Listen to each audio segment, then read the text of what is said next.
All right, good morning, good afternoon, good evening, whatever time of the day you are watching this. We are going to annotate Walt Whitman's O Captain, My Captain poem together. This is what I would have done if we were in school and I had my smartboard. This is how I would have done it with you, my darlings, in person. I'm going to try to make this as easy as possible. You are not required to do this on your own documents. I know that some of you don't have printers or you don't have the ability to write on the documents. It's totally fine. I just wanted to give you a better explanation of what the heck this poem is saying, because I definitely know what it's saying, but I know that a lot of you are very confused. And I did see your answers to the comprehension questions, those of you that have done it, and you're very close. One of you, I won't give names, is actually very, very close to being correct about what the topic of this poem is. So kudos to you if you figured it out. Okay, so one of the things I did, you'll notice, I added Walt Whitman's name up here, and I also added the year that it was written because the person who typed up this poem did not do that. And I also wanted to just add that this was November of 1865, okay? So, one of the other things that I would do, now you'll notice there's little whiteout marks here. The person who typed this up, I did not agree with their line placements because the number didn't really line up correctly with the line. You do not have to put line numbers on this poem at the moment. If you want to, you can. But just to show you how it would be done, we'll just do it very basically here. 6, 7, 8. Okay, so those are our line numbers for the first stanza. All right, you don't always have to do it. Sometimes it makes it easier, especially if you're going to do an essay on it, and you want to refer back to a line. So you might want to say, in line 4, the author states, "Well, follow eyes," etc., etc. Okay, now you will notice this number up here and this number here, and then as we get lower, you're going to see, oh, actually you can see it, perfect. These are the stanzas. So stanza 1, stanza 2, and then we're going to have stanza 3 as we get down there, okay? All right, so I'm going to read the first stanza to you out loud, so just follow along, and then we'll analyze the first stanza. All right, let me move this just so we're only looking at that. Okay, cool. O Captain, my Captain, our fearful trip is done. The ship has weathered every wreck. The prize we sought is won. The port is near, the bells I hear, the people all exulting, while follow eyes the steady keel, the vessel grim and daring. But oh heart, heart, heart, oh the bleeding drops of red, where on the deck my captain lies, fallen, cold, and dead. All right, so first and foremost, we all know that I love to color code stuff. Got my colors here. Okay, sorry if that scared you. So I usually like to make a key for myself because I'm a nerd and I always end up saving these papers for afterwards. So yellow, can you see that? Perfect. So yellow is going to be words to look up. So words to look up. Okay? So in this first stanza, there are a few words that, and remember, I'm highlighting them because I assume that you may not know them. I already know the meanings of these words, but these are words I think you guys might struggle with. So sought is one of them. We have exulting, we have keel, and we have vessel. Okay? So for that first stanza, those are the words that I would suggest for you guys to look up. And then the next thing I would do is look for repetition. So we're going to have repetition is going to be green. Actually, let me leave the cap off. Okay. So green is repetition. So for those of you that have forgotten, repetition is simply when the author or the poet is constantly repeating a word or a phrase. So first and foremost, our title, Captain, is constantly repeated. And you will notice it's said here. Captain is also said here.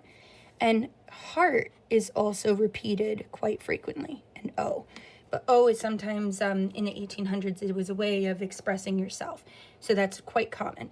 And also, I know we haven't gotten to the second stanza yet, but I am going to underline this because fallen, cold, and dead will be repeated again. Okay, so that's it for repetition for the first stanza. Now we're going to look at rhyming. I can go into more detail about rhyming, but I'm not going to do it in this video.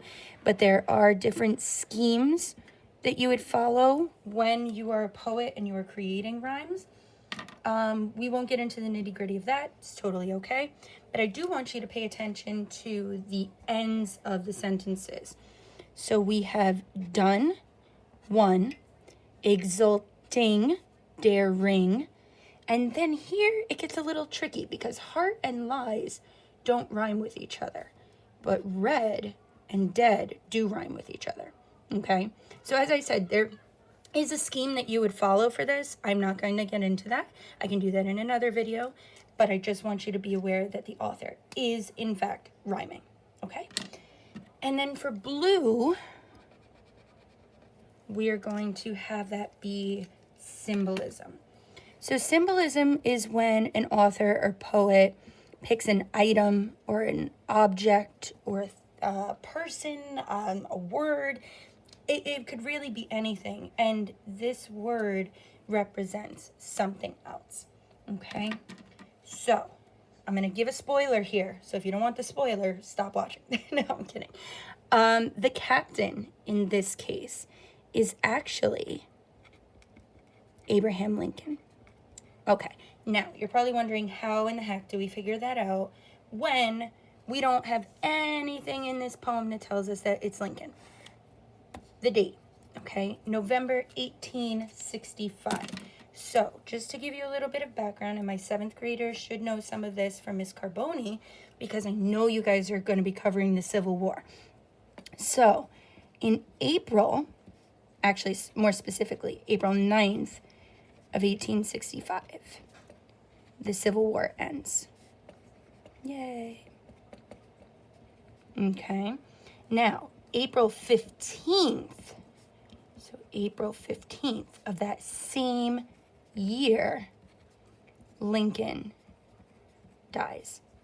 And in case you didn't know, Lincoln was assassinated by John Wilkes Booth. He was in a theater watching a play. John Wilkes Booth came up behind him and shot him. And Lincoln was brought across the street to a house where he died. I've actually been there before. It's a museum.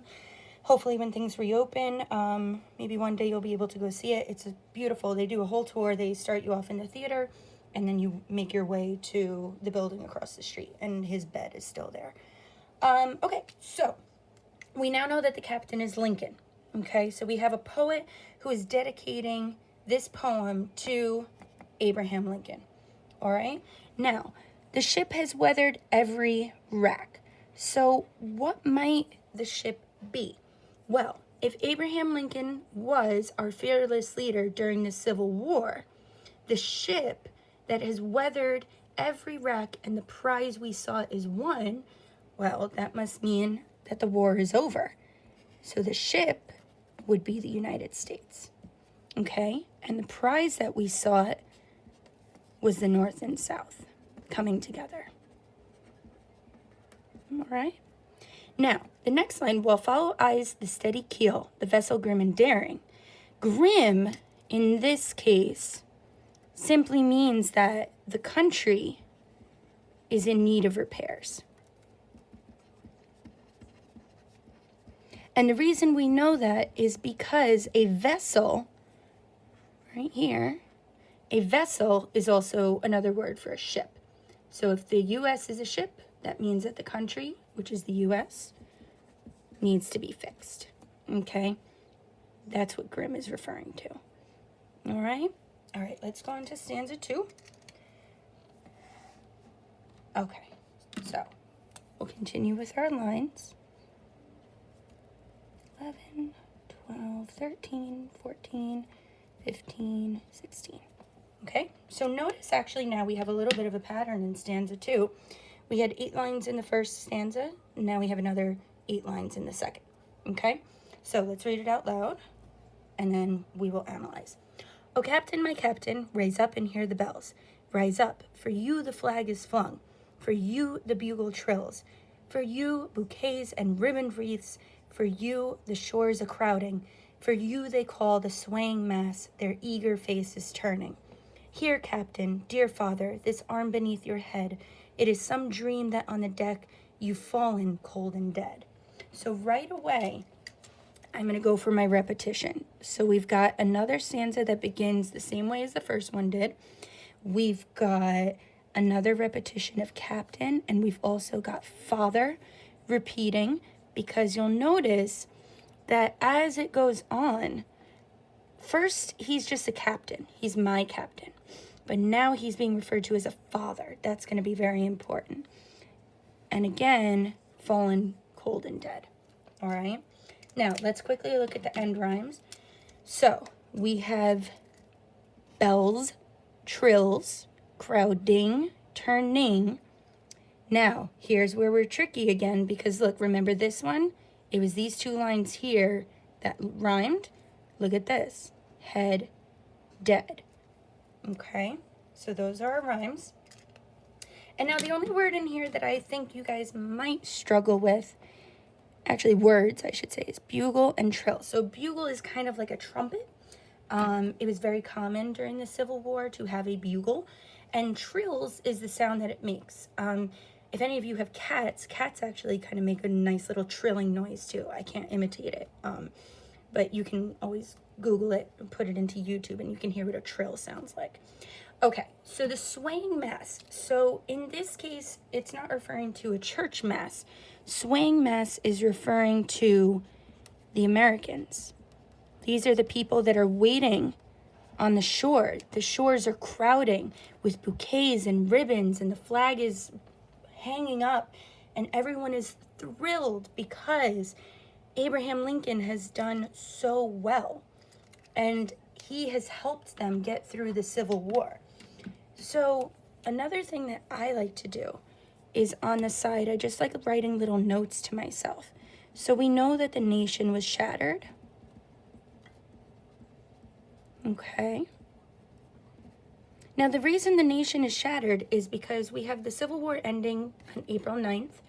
We have just a few days later, Lincoln is assassinated. And by November, Whitman has created this beautiful poem that is dedicated to him, which means that he is telling everyone that grieving is okay and it's needed. Okay, it is needed. Very similar to today. It's okay for us to grieve. It's okay for us to feel scared and upset. Because in this case, the nation has not just lost their leader, but a father figure. Okay? And in other words, a captain. The leader of their ship, which is America. Okay? So, let's go to the last stanza. Let me just move this up a little bit. There we go. Okay, so we're going to put our lines in again. So 17, 18, 19, 20, 21, 22, 23, 24. Excellent. Okay, last stanza. My captain does not answer. His lips are pale and still. My father does not feel my arm. He has no pulse nor will. The ship is anchored safe and sound, its voyage closed and done. From fearful trip, the victor ship comes in with object won. Exult, O shores, and ring, O bells, but I, with mournful tread, walk the deck my captain lies, fallen, cold, and dead. So, let's start with our yellow, and remember, yellow is for words to look up. So in this case, mournful might be tricky for some of you, and tread, okay? And that just simply means that he's walking, but he's walking very sadly. You know, it's not a happy walk. It's very sad and pensive, okay? So let's go with the green for a repetition. So we have my captain. Here's my father again. We also have my captain and fallen, cold, and dead. So notice in all three stanzas, fallen, cold, and dead was the last line in every single stanza. And the first line of each stanza begins with some form of captain. Okay, that's important. The author does that purposely. Now we're just going to look at the end rhymes. So here we go again. We have still, will, done, won, and here again we only have tread and dead that rhyme. Okay? Now, finally, we're going to take our blue one and we're going to look for symbolism. So, the ship is anchored safe and sound. Now, if the ship is the United States and it is now safe, that must mean only one thing. The war is over. So what Lincoln set out to do, he did. Okay? And then you'll notice this line here, and I actually really like this line a lot because there's two rhymes in it. From fearful trip, the victor ship comes in with object one. So we have a fearful trip and the victor ship. So this is a nice little transition because we had the fear of the war and all of those who lost their lives, and then victory. And the object is one. Okay? So this is pretty much Walt Whitman's way of thanking Abraham Lincoln and providing some kind of guidance for these people in this country who have just faced a massive war and now have no leader. Okay? So this was just to give you an idea of how we would have annotated it together. I hope this helped you. And if you have any questions, you can reach out to me. I will also post a picture of this so you can see it. And feel free to annotate on your own. Make sure you practice it. You don't have to use the same colors I did. That's just my way of, understanding things better. All right? I'll talk to you guys later.